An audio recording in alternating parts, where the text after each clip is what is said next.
మన కృతజ్ఞత చూపించరా? హ్మ్. అది అక్కడ మళ్ళీ నాయకుడనినో ఫేస్ చూసి వెళ్తారా పవన్ కళ్యాణ్ ఎన్నో ఇది. అదే జరిగితే రేపు పొద్దున ఇంకోటి ఎందుకు చేస్తాడు? హ్మ్. అతని లాజిక్ ఏంటంటే ఇవాళ నేను ఎక్స్ట్రీమ్ లెవెల్ చేసేసే సంక్షేమం. Extreme level. ఇది తప్పన్నోడు కూడా అంతకంటే ఎక్కువ ఇస్తానని చెప్పే స్థాయికి తెచ్చాడు రాష్ట్రంలో. ఇవాళ ఇతనికి ఓటే లేదనుకోండి, రేపు పొద్దున ఆ సంక్షేమం ఎవడు చేస్తాడు? అవతలోడు ఎందుకు చేస్తాడు? అంత ఇచ్చిన ఆడికే ఓటైనప్పుడు రేపు పొద్దున నేను చేసి ఎందుకు చేయగలుచుకోవడం అనుకోడా. హ్మ్. అవును.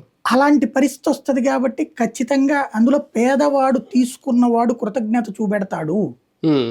ఎట్టి పరిస్థితుల్లోనే అతను నమ్ముతున్నాడు. హ్మ్. ఎస్పెషల్లీ వాళ్ళకి నేతలకైతే డబ్బులు వచ్చినాయి కదా భారీగా, హ్మ్. 20,000 అంత వచ్చేది కదా హ్మ్. వాళ్ళకి. హ్మ్. ఆ అవును. డబ్బులు బల్క్గా రావడం అన్నటువంటిది ఉంది కాబట్టి హ్మ్. ఇంత ఇచ్చిన తర్వాత కూడా పోనీ అంతకు ముందు కంటే ఎక్కువే కదా. అవును. కాబట్టి అంత ఇచ్చిన తర్వాత కూడా వద్దంటారా? హ్మ్. అవును. బట్ లోకేష్ వచ్చేటప్పటికి చాలా సీరియస్ ఎఫర్ట్ 5 ఏళ్ల నుంచి కష్టపడతా వచ్చాడు. హ్మ్. 5 ఏళ్ల నుంచి ప్రతి ఇంట్లో